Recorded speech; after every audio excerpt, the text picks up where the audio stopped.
રે માતા તુલસી ને વરવાને જાય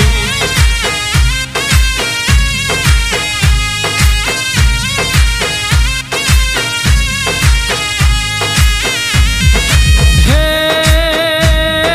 બેસતા વર્ષના લગ્ન લેખ રે લખાણા વરધી આવે 11 ને તિથિ 11 મારો ઠાકર પરણવાને જાય હોજી રે માતા તુલસી